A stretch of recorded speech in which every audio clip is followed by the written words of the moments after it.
Hello and welcome to NextOppSocial. We are your hosts, Richelle Wright and Joanne Buford. We believe entrepreneurship is empowerment, and we are committed to the development and progress of entrepreneurs, providing you with the information you need to build thriving businesses. So today's conversation is about sacrifice within entrepreneurship.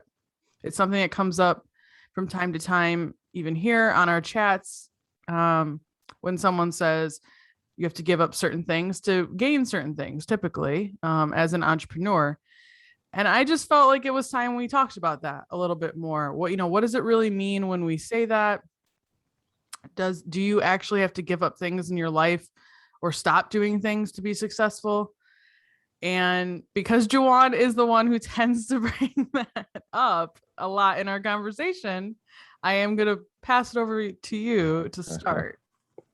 Way to put me on the spot. Like, Juwan's the bad guy here. He's always Not the bad guy. That's what I hope we get out of this conversation. I don't want to imply that it's a negative thing, right? Mm-hmm. And that's also why I felt like it was important that we brought it up, that people, if they're hearing it come up, truthfully, to not think of it like a negative thing. Mm-hmm. I have two schools of thought, right? And I want to address a group of individuals first that I don't want to spend a lot of time on. But I want to address the individuals who are just starting out in business in particular, that don't understand that the same effort that you took to have success or be able to retain a W-2 job isn't going to cut it in the 1099 world, right? And oftentimes when I'm speaking in a way that I guess would be a little bit more terse or curt with individuals, those are the individuals who I'm really taking aim at, right? You have individuals who watch these YouTube videos and Facebook videos and Instagram pics of entrepreneurs doing their thing. And it's easy to get the impression that it's all steak and egg pics and vacations and relaxation when that's just not the case, right? Entrepreneurship takes work. It is the common denominator of success in entrepreneur. And if you're a W-2, I'm just going to be so real with you right now to kind of put this in perspective. If you're being compensated to work 40 hours a week, let's be real, you're not really working 40 hours a week. As a W-2, during that period of time, if you're working an 8-hour workday, let's say hypothetically, probably 4 to 5 hours of the day, you're really, really working, right? Let's be real. That's what's going on. The rest of the day, you may be doing things, but I'm talking about focused, hard, break a sweat, work, project, activity, something, right? So if you have a W-2 job, you're probably working 40 hours a week on paper, but the reality matters, you're probably only working about 20 hours a week of really hard, focused, intense work. Where for those of us who are entrepreneurs, that's all day, every day, especially when you're just starting out, right? Yeah. And, I compare it to a plane taking flight. Where's most of the fuel expended? It's on the takeoff, right? Ideally, it's where it's most turbulent, on the takeoff, not once you get in the sky. That'd be an issue, right? But all the turbulence, all the stress, all the pressure takes place on the takeoff, because that plane has to reach a certain altitude so it can and have to reach a certain speed to defeat gravity. Well, as an entrepreneur, that's what it feels like in the beginning. Mm-hmm. And so, yeah, you're going to have to give some things up. If you're accustomed to spending 4 hours a day doodling around on your social media or watching some type of television show or coming home, sipping on a beer and watching an hour or something to de-escalate or kicking it with your friends, look, there's certain conversations you got to have with your circle, your family, your friends. Say, look, I'm building this thing. And it's going to require a lot of energy and focus. When you're an entrepreneur just starting out, there are entrepreneurial muscles you need to develop, right? To me, it's akin to, just recently I started doing planks. I'd never done planks before. I thought it was a wussy exercise. I didn't know any better, right? Because I'm out here running miles, hitting the jump rope, doing all this other work. And I just never bothered to do planks. I figured, man, in my head, I could do about 200 sit-ups. Right now, I can do about 50, 60, 70 sit-ups at one time. Planks can't do nothing for me. dear God. Yeah. The first, oh man, I was so embarrassed. The first minute of the plank, my arms start shaking. My, I start breaking a sweat. I was like, this is real. How in the world are people doing planks for 5-10 minutes? This minute was just torture, right? Mm-hmm. Well, that's how it feels. I'm just being real with you. As an entrepreneur, if you don't have those muscles developed yet to do that particular exercise, that entrepreneurship deal, it's going to require that you spend time and energy learning your craft. It's going to take time and energy understanding there are mindsets you need to adopt. And it takes a different type of work ethic. And so when I often talk about the ideal of having to give some things up, yeah, there's some things you got to give up. Rochelle, we just talked about it. 4 or 5 a.m. wake up. That's no thing for me. Typically, no problem, right? I don't even need an alarm. I just wake up. And then I'll burn until 12 o'clock at night if necessary, right? In order to do that, though, you have to be healthy. It's being real. You can't do that effectively if you're feeding your body Burger King, if you catch my drift every single day. You can't do it. You physically won't be able to get through it. So, I mean, there's a certain lifestyle you have to be prepared to adopt, and certain things you have to put down. The bowling nights might have to go. You might have a conversation with kids and a wife and say, look, Friday night's ours, but the rest of the week, dad's out or mom's out, right? These are the types of things that we're talking about. But on the flip side of it, the juice is worth the squeeze, right? I know we're about to talk about that in a moment. Yeah. I think I look at it a little bit differently, where absolutely it is that you're having to stop doing certain things, or you're going to have to not partake in certain things, but that's not now like empty time, right? Right. You're trading your time for different things, Mm-hmm. more worthwhile things. And if this is a path that you're really committed and dedicated to wanting to pursue, hopefully you don't view those sacrifices, certain ones, as a negative right now, Mm-hmm. right? Or they don't feel like a negative weight, right? Right. So because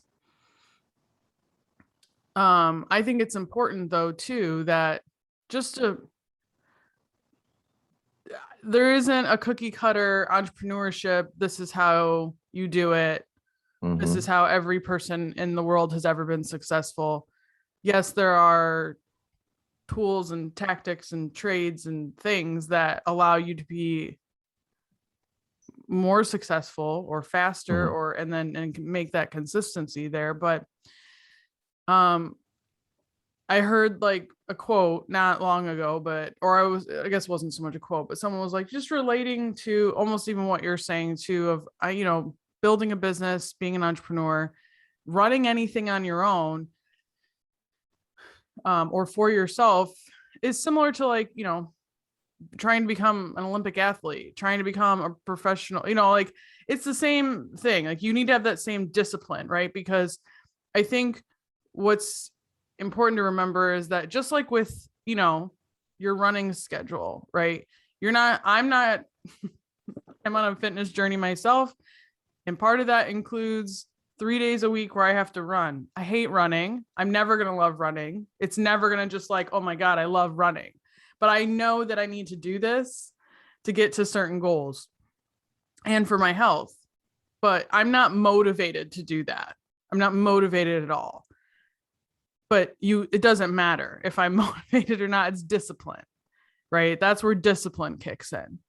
So that's what I hope people can see it as, right? It's a discipline process. That's a big part of the mindset stuff, is developing these discipline muscles, because we were even talking about this too. Days of the week, or days in general, especially as an entrepreneur, a Monday as opposed to a Friday, as opposed to a Sunday, especially for a while, and it still is with my life, they're just days. Like weekends are mostly irrelevant. Not meaning that I'm working all through the weekend, but like I very well could be taking time off on a Monday, Tuesday, Wednesday more often than I am on a Saturday, Sunday, a Friday, Saturday, Sunday. Mm-hmm. And that's just kind of the way my balance works, right? So, you know, it's just an interesting give and take. So yeah, that's kind of how I see it. I don't, when I look back, especially on this journey that I've made and certain things I have stopped doing or sacrificed doing or whatnot, or had to adjust how much time I was giving to that. Um, I certainly don't think that doing any of that negatively impacted my life moving forward because I have Mm-hmm. different priorities, right? So, yes, there have been times where I've had to sacrifice going out with friends or spending time with my family, but I would rather sacrifice more of the TV watching or the other things like that to make more time for those things so I don't have to sacrifice that. And I think that's just like a give and take where you have to figure out where certain priorities are going to lie. But also, what I think has helped me is understanding through that process of, because as an entrepreneur, you're building your life to be whatever you want your life to be. So this allows you to take, solid inventory of like, okay, well, as an entrepreneur and as what I'm building is to help allow me to have more time for my friends and family. So if that's the life I want to create, I need to start looking at how I'm doing that now and what needs to change in my business. How do I need to scale my business? How do I need to grow it? How do I need to adjust my business so this thing that is important to me can still be something I do? You know, you said something that caught my attention. It's about priorities, right? The entrepreneurs that I have found that have the greatest degree of satisfaction, who are really okay with where they're at and who they are and what they've done and the trade-offs, are those individuals who are very clear about their priorities. It's not time management. It's not, balance is non-existent. Okay. The only constant in life is change. So this ideal that you're going to create some static balance, get out of here. It's just about priorities, right? And when you get really clear about what your priorities are, you get really clear about the things that matter most to you, you're not disciplining yourself anymore. You're choosing, right? You're choosing. You know, one of my priorities is to live long enough to see my youngest reach a certain age where even in my 60s and God willing 70s and 80s, I'm still mobile enough to get out, right? And enjoy running and walking and throwing a football and doing simple things. It's a priority of mine. So it's not like I'm foregoing Big Macs. It's not like I'm foregoing pizza and foregoing eating some type of flesh that was running around maybe several months ago, right? Every single day. I'm choosing smoothies. I'm choosing vegetables. I'm choosing these things because that's the life I want for myself, right? It gets to a point where it's about choices. And when you begin to kind of see entrepreneurship in much the same way, you don't feel like it's this negative discipline thing anymore, right? Because look, people are wired differently too in some respects. Some people are more motivated by the carrot than the stick, right? Mm-hmm. Some people discipline themselves because the choice of discipline is better than the alternative. I mean, you know what they say, right? If you don't discipline yourself, the world will. If you don't have an agenda for yourself, the world has one for you. And I don't watch the news a lot, but I don't want to watch the news a lot because that's the agenda that's waiting for you, and there's not too much good being reported right now, right?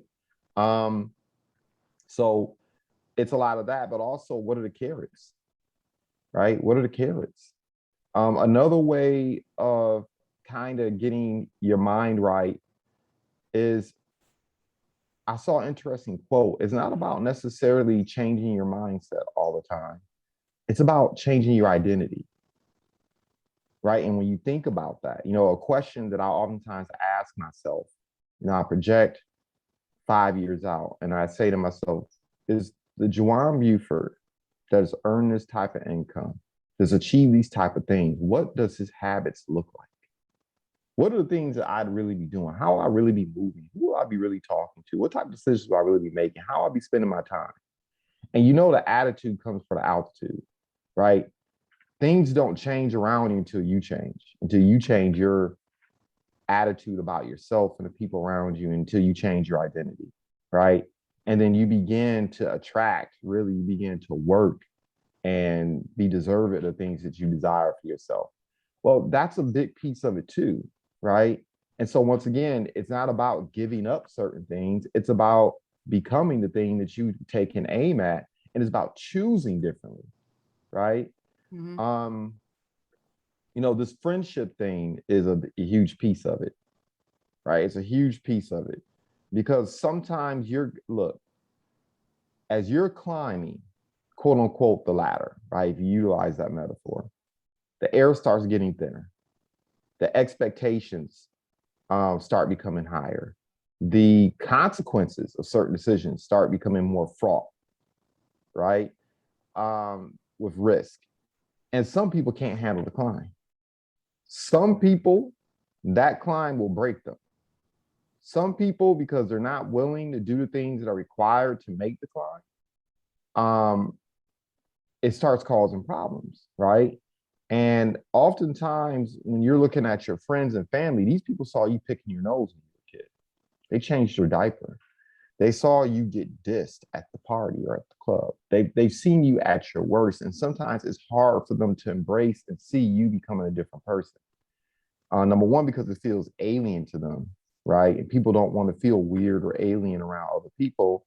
And then secondly, sometimes the changes you're making in your life highlights the fact that you're not willing to make the changes, right?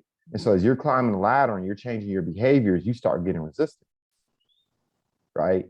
That is also important to understand. That's going to be part of your process, but that does not mean that you are alone along your journey. Quite frankly, you're just making new friends, right? You're making new friends. Mm-hmm. If I did not choose the entrepreneurial life, my gosh,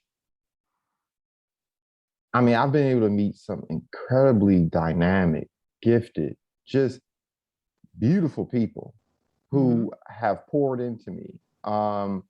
People who are just so strong in so many different ways. I mean, they say iron sharpens iron. That's not true. Sharp iron sharpens iron. And I just don't know where I would be, especially given some of the personal hardships and trials and tribulations I've gone through, if I didn't have examples of other individuals who transcended some really tough things and were still succeeding and accomplishing things despite it all, right? That just having that circle, having that tribe, if you will. And that's something that people oftentimes don't realize, or it's hard to appreciate it until you're in the thing, right? Because I know that's the challenge that entrepreneurs are going to have. You have the people you came up with. And look, I'll never diss the people that I came up with. I'll never diss family, just outright diss. But as an entrepreneur, particularly once you decide that you're deserving of some things that are above and beyond what you're currently experiencing, sometimes you got to distance yourself from people. Sometimes those things aren't for people. And I'm not going to get religious or anything like that, but people pray a lot for things. I hear people praying a lot for things. And oftentimes I'm thinking, well, maybe the thing that you're praying for is for you. Mm-hmm. And not for the other people around you. And maybe you're being denied these things that you're praying for because you're trying to take some people with you that ain't supposed to be there. I believe the Creator answers prayers. But if what it is you're praying for is not for those other people, then you got to make a choice. And sometimes you have to distance yourself from people to achieve some things, to grow in certain ways, so you can come back and do more for them. Right? Yes. Two people drowning can't do anything for each other. Somebody's got to tread water. Somebody's got to swim. Somebody's got to go out there and get it in, right? And so, when we talk about discipline and we talk about, you brought up that relationship piece, that's something I see a lot of entrepreneurs when we talk about trade-offs, right? We talk about giving up some things. That's usually one of the toughest decisions. That's probably where some of the greatest turmoil will oftentimes transpire in somebody's life. Yeah, absolutely. And especially if it's not something you've ever had to do previously, it's messy and it feels like shit, because it's very confusing. It's very confusing to not understand why wouldn't these people support you? Why wouldn't these people not understand that your success means their success, right? But as you move through it and kind of start realizing and recognizing the benefits that come with setting boundaries and making choices like that, the choices get easier to make, truthfully, because you already know the benefit on the other side. Yeah. Even if that doesn't necessarily, the choices get easier. The work through it is not always easier. The choices get easier. But so yeah, I think that's super important too.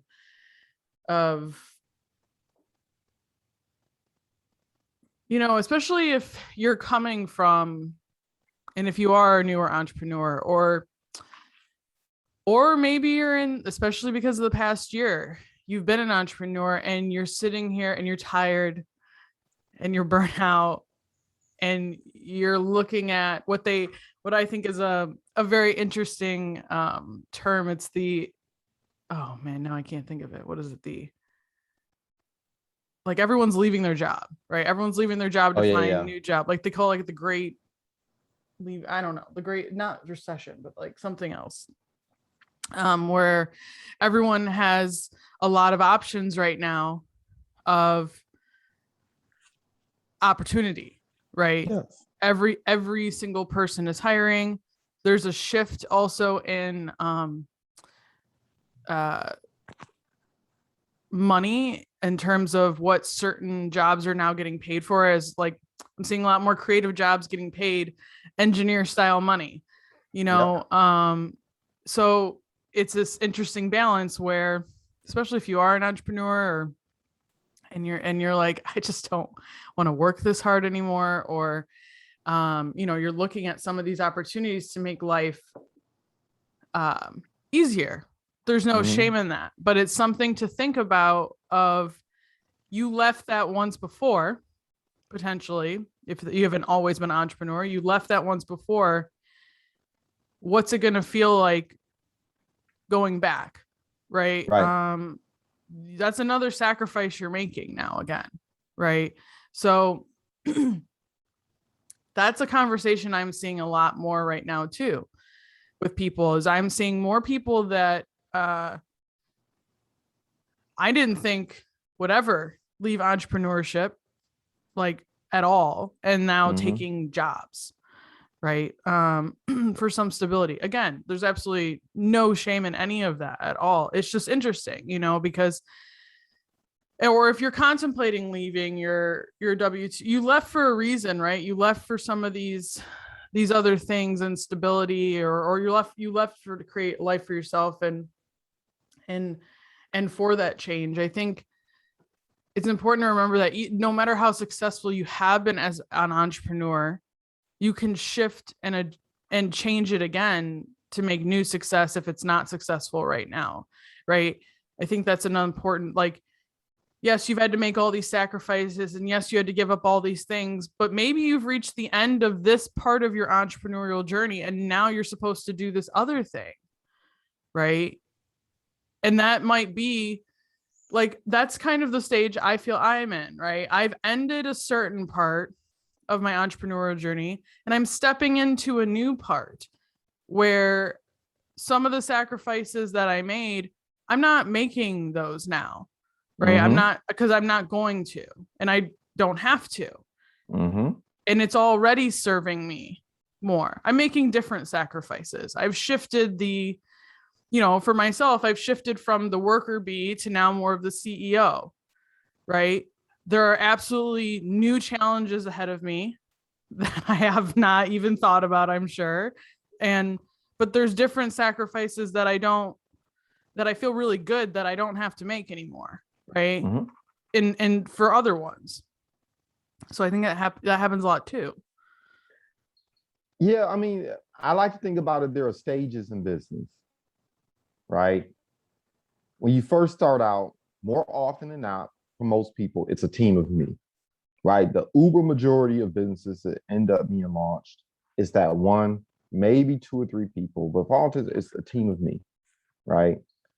And you are doing things and you're wearing a million different hats. And ideal world, you start becoming wise and you realize you need to delegate and start investing in things and other people that are better at the things that you're not good at, right? But for all intents and purposes, it's the team of me, right? And you're investing every dollar in your business and you're basically living on a beer budget and you're doing what you have as opposed to trying to live the champagne life.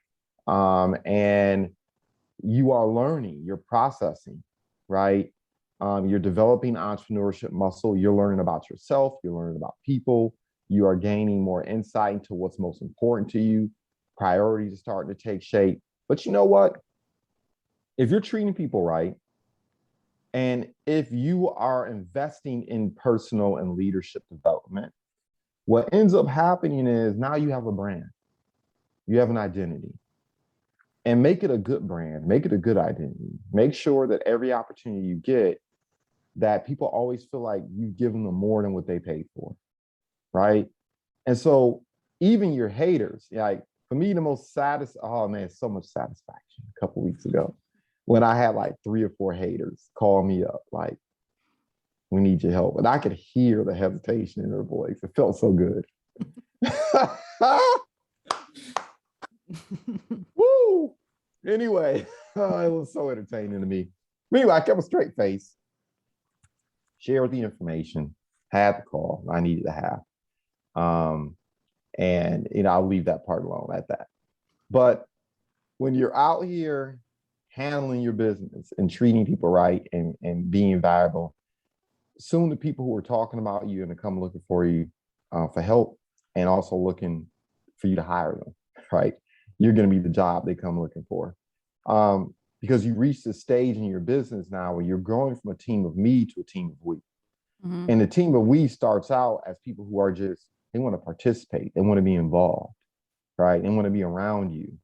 You start attracting people who are interested in the same things, who are moving along the same journey. And so now you're developing this social circle of individuals who are also about that life as well. And then what ends up happening is you reach a point where you're no longer a team of me at all. Like you literally have partners. You literally have people that you're working with. And in business, like I said, when you're first taking off, there's a lot of turbulence, a lot of stress, there's a lot of financial, emotional, psychological, spiritual turmoil that's taking place. But eventually the plane does reach a certain altitude. Mm-hmm. Where you've reached a certain altitude. So in the beginning, you're doing a lot of work you're not getting paid for. And at some point, you start getting paid what you're worth. And then at a certain point, you start getting paid for things you no longer have to do. Right.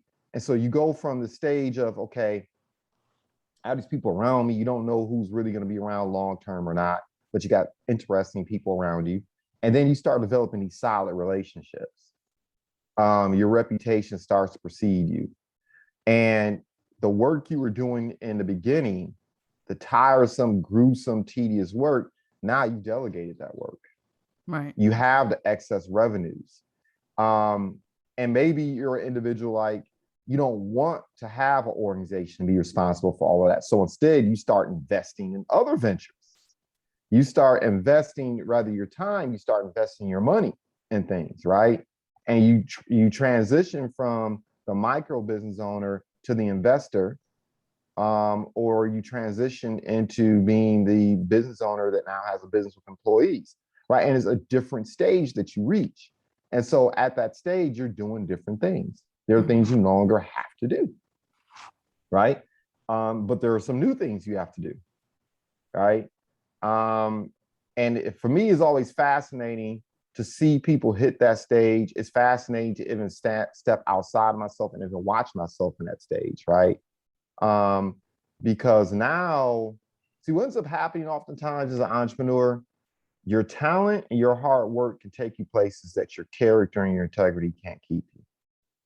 And when I say character and when I say integrity, I'm not always talking about it from a moral standpoint, because I hear people throw that word around a lot, and usually people throwing the word around the most are the least integrous people I've ever met, right? I'm just being real. Anyway, that's another discussion. Well, I mean, I'm talking about integrity to consistency of behavior, consistency of habits, right? Your talent and your hard work can take you places where your habits can't keep you. If you have not developed a work ethic, you've not developed routines, you have not developed the habit of pouring into yourself and becoming a better leader and increasing your capacity to make better decisions, right? And manage folks and manage relationships around you. And, you know, Rochelle, you're at that stage now, right? You're bona fide. People know you're real. You have receipts. And so now you're at the stage where you should have inculcated the type of relationships where you can invest. And they welcome your investment of insight, of money and resources, or they're willing to give up responsibility and agency and endeavors to make room for you to be there and provide assistance support. And there's some equity that's going to be involved. There's going to be some trade-off. I'm not just coming here altruistically. I am an entrepreneur, right? So yeah, I mean, it's a great feeling when you reach that stage. So now your decision-making changes. Now, once again, the tasks you're involved in change, but then there's the next level, right? You grew you went from a team of me to a team of we, and then you start growing things. And then now there's going to be another level that's out there for you, right? In terms of different projects that you pick and learning what that process looks like, learning what it looks like to work with other investors, right? That's another level. Your tax bracket changes. And not even just your tax bracket, but, you know, it's like the difference between buying a house and flipping it versus buying a house and renting it. Taxes behave differently on your money when you reach a certain level, right? You make certain decisions. So, you know, and all along the way, like I said, it stops becoming about disciplining yourself. It starts becoming about choosing things. Yeah. Right. And the juice is worth the squeeze. You know, the juice is worth the squeeze. If you are making those right choices and you're surrounded, look, I cannot articulate the satisfaction I have. I mean, I personally can't go back to it. It can't happen. Right. My baseline revenues from the endeavors I'm involved in, and a lot of it is residual. A lot of these endeavors now are passive. Man, let somebody tell me at the job, particularly let me find out you're a D student. Or let me find out that you're asking me to do something that you haven't done. You know, in entrepreneurship, we'll eat you alive. But entrepreneurs sitting in front of us talking about stuff they haven't done, trying to dictate, it's like, oh, for real? You know, I just can't, no. Because I'm like, worst case scenario, I could fall back on what I've built. And at the very least, eat, keep a roof over my head, take care of my children, take care of myself. Like, I don't need this. And I feel like oftentimes people are really, this is the people that I feel I don't feel sorry, but these are people who I empathize with. People who are at jobs because they need to be there. Right. They're the ones that are exercising discipline. They're the ones who are exercising grind. They're the ones who are really doing things. They're not making choices. Their choices are already predetermined for them, right? And it doesn't knock you if you're in a W-2 world, but it just is what it is, right? And once again, I don't knock people. Look, there have been times in my entrepreneurship journey where I've made mistakes. I've partnered with the wrong people. I've made errors in judgment. I've done things that self-sabotage. And I've had to pick up little quick hustles, Mm-hmm. you know. So look, if there's $1.50 on the table, you pick up both. But Right. ideally, you reach a certain point in your entrepreneurship journey where if you're developing in a way that you've just spoken to, Shelly, in terms of your own development and growth, right? I guess at some point too, we do need to start articulating that a little bit more. Our audience needs to know a little bit more about what it is we do, right? Yeah. Yeah, Besides this. yeah, I think people who are sharp and pay attention to our back and forth and the questions that we ask guests and we share experiences kind of know, okay, they have their bona fides. You can go to LinkedIn and all that other fun stuff, right? Mm-hmm. But you know, the journeys that we've been on, I think could be very instructive too, as well, right? As entrepreneurs. But you know, like I said before, you reached the stage, Michelle, where you're no longer a team of me. It's got to be a satisfactory feeling. Like I remember discussions we had years ago where you're trying to figure out, what do I have to do, and you know, what direction do I want to take my business in? How do I serve? And now you're not talking to I anymore. Yeah, well, Now I have books on my bookshelf, Company of One. I was very resistant to, mm-hmm. I don't want to manage people. I don't want this to be more than just me. I'm not, I also was completely convinced that, and it's a control thing of Mm-hmm. like, I don't actually need that. I can do all this on my own and it will be fine. Have fun with that. Mm. Like, you can. I mean, I'm not saying you can't. People have, but They're there are anomalies. more sacrifices you have to make if you want to choose that life. So just to bring it back around to our topic, I wasn't willing to make any more sacrifices to just be a team of me. Mm-hmm. I wanted to, you know, bring more of the benefits of choosing this life back into my life. So Mm-hmm. that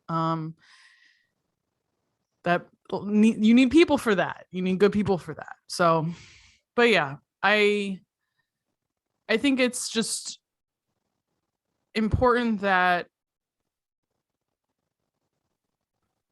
you take time to really understand and reflect on why you know, this goes back. I think all of our conversations lead back to the why, right? Yep. Why are you doing this? What is the purpose of this? Um, you know, what is this supposed to mean and be for your life? Because, you know, sacrificing Saturdays, sacrificing Netflix, sacrificing certain things that truthfully you need to really reflect if what were those things giving you, right? You I know, mean, what would you prefer? right. And Right? that's What not did to you? say that, you know, you can't sit there and enjoy a good show or a movie, or you shouldn't relax by any means. Our body Mm-hmm. needs to. Um, but just understanding, like, I think our and again, this is a different conversation, but like Mm-hmm. the things you're doing to relax or wind down, are you really actually, are those actually the healthiest ways to do that? Are Is that, you know, really benefiting you anyway in that way, right? There are other ways to Yeah. do that that you might not be doing, Mm-hmm. that's what you sacrifice, right, to get the healthier ways in. You know, I remember when I made the decision to switch up. Look, I'm the athletes that we watch on television, they're living their best lives. They're doing the thing that they trained all their lives for, and they're on the stage. The music artists and the actors and whoever, they're doing their thing. If you're watching them on television, they are doing their thing. And I made the decision a long time ago is why. I mean, look, I'm not a hater. I celebrate that. But I want to be celebrating my life. Mm-hmm. I want to have a celebratory life. I want to have a life that, not because I care what other people think per se, but a life that's worth experiencing and living in, and watching, right? If I were watching what the things that I do on Instagram or video. I mean, what are those things would be, right?